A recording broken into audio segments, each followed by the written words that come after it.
Je suis présentement avec l'abbé Daniel Leclerc qui est ici pour présenter un nouveau projet d'émission qu'il va y avoir sur les ondes de TVDL à partir de très bientôt. Bon matin. Bonjour François. Merci d'être avec nous ce matin. La nouvelle émission va s'intituler Capsule d'espérance. Est-ce que tu peux nous la présenter? Oui, c'est simple. Ça repose sur différentes expériences que j'ai vécues. Je me souviens quand j'étais en théologie, en cours sur Saint-Jean, le professeur a dit quelque chose sur le signe de Jésus. Puis un confrère dit, monsieur, est-ce qu'il faut croire ça? Et le professeur dit non, mais il dit, faut que tu le saches. Et on est d'une société, on définit la société québécoise comme une société d'idées et de débats. Ouais.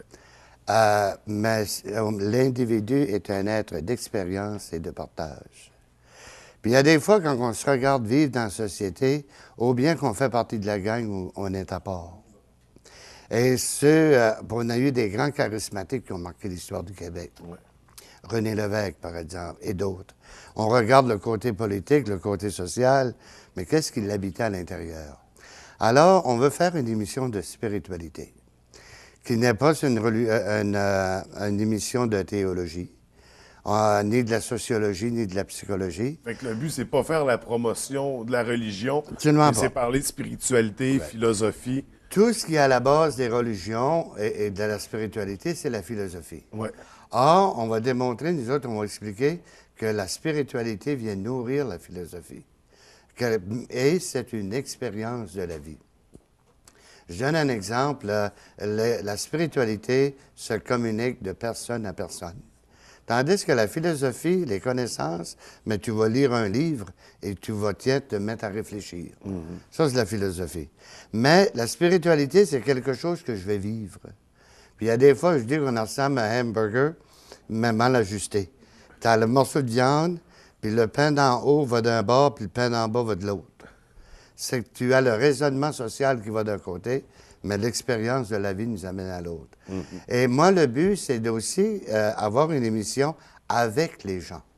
Je ne suis pas juste ici pour faire un enseignement. Je suis ici pour expliquer des choses concernant les questions des téléspectateurs. Donc, on invite, c'est ça, la population, les téléspectateurs à poser des questions, Oui. à vous les poser directement, soit par l'intermédiaire de... Mais il va y avoir mon adresse courriel où on va pouvoir m'écrire. Il va y avoir un numéro de téléphone où on peut me rejoindre. Et d'arriver à entendre ce qu'ils ont à dire à partir de l'expérience. Pour, après ça, nous autres poser la question, comment est-ce qu'on va dénouer, tu sais, tu parlais d'un massage tout à l'heure, dénouer les muscles. Comment est-ce qu'on fait pour dénouer la vie? Parce qu'il faut se le dire, tu sais, avant de devenir prêtre, j'ai travaillé plus de 20 ans auprès des alcooliques, toxicomanes et prostituées. Avoir un muscle noué dans le dos, c'est une chose. Mais avoir un esprit noué, parce qu'on ne sait plus où sont nos références à la vie. Tu sais, François, on n'est pas venu au monde avec une fiche d'inscription qui va te dire, mais devant tel événement, tu réagis de telle manière. Et souvent, j'ai à présider, juste cette semaine, une petite semaine, là, j'ai déjà fait 3 funérailles, puis j'ai une 4e qui s'en vient. C'est pas la mort qui m'interpelle, c'est les gens qui sont devant moi. Eux, qu'est-ce qu'ils vivent? Alors, je ne vais pas leur donner des notions de théologie. Je vais parler de ce qu'ils vivent, et c'est là qu'est le sens de la spiritualité. Fait que c'est ce que va traiter, en gros, l'émission Capsule d'espérance. Exactement. Je voulais savoir, c'est pas ta première expérience avec les médias en général. Tu as déjà fait de la radio, mais tu as déjà fait de la télévision aussi à la baie. Oui, À une autre époque, par exemple, à l'époque de BDAA, la télévision communautaire. exactement. Est-ce que c'était un peu le même principe? Avec de l'expérience en moi. C'est-à-dire qu'à l'époque, je travaillais avec le père Carrier. Les gens se souviendront probablement à la maison de repos, qui était l'ancien collège Saint-Édouard. Et puis, il y avait son émission, à l'époque, c'était les Secs à Chicoutimi. Et il voulait faire diffuser son émission un peu partout. Et ici, à la baie, les frères des écoles chrétiennes étaient impliqués. On m'a dit, tiens, ça va être l'occasion. Alors, pour que l'émission du père Carrier passe sur les ondes de BDAA, il fallait un contenu local. Alors, je faisais une réflexion d'une 15aine de minutes. Et cette expérience-là m'a valu qu'une fois, j'étais au Nouveau-Brunswick, parce que je suis prêtre relié au diocèse de Bathurst, au Nouveau-Brunswick. mais j'ai eu pendant quelque temps une émission, une causerie dominicale à la radio. OK. Alors, je suis habitué aux ondes, je suis habitué à dire ce que je pense sur la place publique, mais moi, je veux surtout rejoindre l'expérience quotidienne. Puis je veux juste te rappeler une expérience qui m'avait marqué. Moi, tout jeune, je me suis posé des questions. Puis vous savez qui sont ceux qui sont plus disponibles ou vulnérables à la spiritualité? Les personnes qui sont vulnérables aux dépressions. C'est quelque chose comme s'ils ont des tentacules à l'intérieur, puis ils saisissent ce que les grands dirigeants ou les têtes dirigeantes ou les idées dominantes n'expliquent pas à la télévision. Alors, c'est d'arriver à ce discours-là. Je me souviens, j'avais 12 ans, ma mère travaillait dans un foyer pour personnes âgées, et je m'étais fait ami avec un type de 89 ans. Et une journée qui faisait beau puis chaud, j'avais hâte de le rouler dans sa chaise roulante. Puis il était couché dans son lit, puis je dis, écoute, Pitch, ça n'a pas de bon sens. Là. J'ai dit, il fait trop beau. Ouais. Mais il dit, attends. Et tu sais, Daniel, il dit, ça, c'est des vieux Acadiens, là. Alors, il dit, moi, là, il dit, j'ai 45 ans d'expérience comme charpentier. Je sais comment ils ont placé la fenêtre, comment ils ont frémé le mur, où ils ont mis les madriers. Mais j'arrive au pied de mon lit, puis il dit, je suis face à un étranger qui m'a suivi toute ma vie, mais moi, j'ai passé ma vie à le fuir. Puis là, je vais mourir avec lui, puis je ne le connais pas. Puis je vais peut-être passer mon éternité avec lui, puis je ne le connais pas. Et quand j'arrivais au pied du lit, c'était sa commode à linge avec un grand miroir. Il était face à lui-même. Puis on est d'une société où on court, on est toujours en retard, mais un jour, puis c'est là le sens de la maladie, c'est là le sens de certains événements, tu es face à toi-même, puis qui suis-je?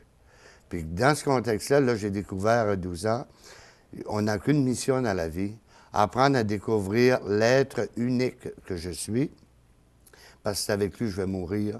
Puis s'il y a une éternité, mais c'est avec lui que je vais le vivre.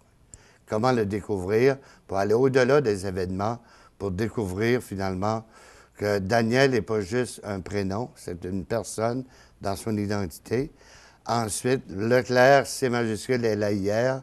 Oui, je suis acadien, j'ai une grande tradition, mais je suis plus que ça. Ouais. C'est la dimension de la spiritualité. On est tous, Dieu a voulu être créateur. Dès qu'il nous a fait et dit on a un comme ça, c'est assez, on jette le moule pour en faire un autre. Alors, ça a été le cas pour ta création, comme c'est le cas pour la mienne.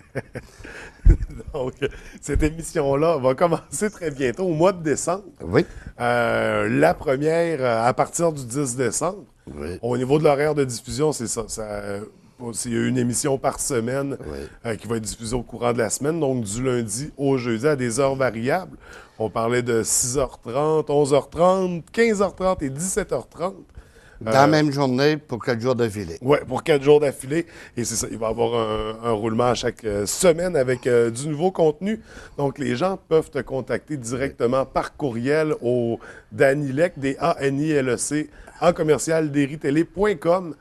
S'ils ont des questions, s'il y a des sujets qu'ils aimeraient aussi que tu abordes au courant de l'émission Capsule d'Espérance. Vous pouvez aussi appeler au bureau au 418-544-1444.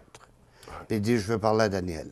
OK. C'est moi qui vais les appeler, c'est à moi qu'ils vont parler. Puis s'ils ont des questionnements aussi en général par rapport à des sujets qui ont été abordés dans le cadre de l'émission. Puis nous, c'est important parce que l'initiative m'a été proposée par des personnes en paroisse. Mais je ne veux pas parler de religion. La base de la religion, c'est la spiritualité qui rejoint tout le monde. Fait qu'on revient vraiment au départ. À la base. Après ça, je fais un choix pour une religion. Je fais un choix pour une philosophie de la vie. Mais avant, c'est quoi la spiritualité? Et je veux qu'on me communique leur expérience. Il n'y a pas de nom qui va être donné. Okay. Mais on parle des situations précises et ça fait appel à quoi? Et à quelle référence? C'est sûr, moi, comme chrétien, c'est l'Évangile. Mais quand je parle de spiritualité, là, il y a un Évangile qui t'habite, puis il y en a un qui m'habite aussi, parce qu'on est des êtres vivants, des êtres d'expérience. On regarde de ce côté-là. Écoute, Daniel, ça semble déjà très intéressant. On invite la population à ne pas manquer la première, c'est ça, la semaine du 10 décembre. La langue me démange. J'ai tout le temps de te raconter une petite joke. Ah, vas-y. Tant qu'à y compter à l'église. Non, mais en parlant de philosophie, c'est un philosophe qui va voir son curé. Puis il dit, regarde, je regarde le monde vivre, là, puis l'histoire de Dan et Ève, c'est pas vrai pantoute. Et il dit, Dieu n'a pas créé le monde comme ça. Ben, il dit, selon toi, il dit, comment est-ce qu'il a créé le monde? Il dit, d'abord, Dieu a créé la vache. Il dit, je te donne 60 ans, tu vas manger de l'herbe, tu vas donner du lait, tu vas avoir des veaux, tu vas prendre soin de la famille. La vache dit, je fais pas ça 60 ans. Je fais ça 20 ans, je te redonne 40 ans. Après ça, Dieu a créé les singes, il dit, toi, tu vas faire des grimaces, des pirouettes. Pour faire rire les enfants, je te donne 20 ans. Le singe dit, je fais pas ça 20 ans, je fais ça 10 ans, je te redonne 10 ans. Après ça, Dieu a créé le chien, puis il dit, toi, tu t'installes sur le perron, puis tu surveilles la famille. Dès que quelqu'un passe ou qui rentre, tu jappes pour avertir la famille. Le chien dit, je fais pas ça 20 ans, je fais ça 10 ans, je te redonne 10 ans. Après ça, Dieu a créé l'homme. Il dit, regarde, je te donne 20 ans, là, amuse-toi, prends-toi ton plaisir où ce que tu veux, mais surtout, prends pas de responsabilité, je te donne 20 ans. L'homme dit, seulement que 20 ans, il s'est dommage plate. Puis tu me donnais les 40 ans que la vache t'a donné, puis les 10 ans que le singe puis le chien t'a donné. Fait que Dieu calcule vite, 20, 40, 60, 70, 80, 80 ans, c'est un bel âge. Alors, c'est pour ça que les premiers 20 ans, l'homme ne prend aucune responsabilité, puis il s'amuse, puis tout ce qu'il veut. Pendant 40 ans, il travaille à soir de son front pour faire vivre sa famille. Pendant un autre 10 ans, il fait toutes sortes de pirouettes et de singeries pour faire rire ses petits-enfants. Puis les derniers 10 ans, il est assis sur le perron, puis il chiale après le monde qui bosse. Merci beaucoup. On va se laisser sur cette blague-là. On invite les gens à ne pas manquer la première le 10 décembre de Capsule d'Espérance. Et là, il y en a 3 pour avant les fêtes et ça va se poursuivre en janvier. Mais pour l'instant, on ne donnera pas plus de détails. Merci beaucoup, Daniel. Puis au plaisir de travailler ensemble. On va avoir du fun. Yes, merci. Merci.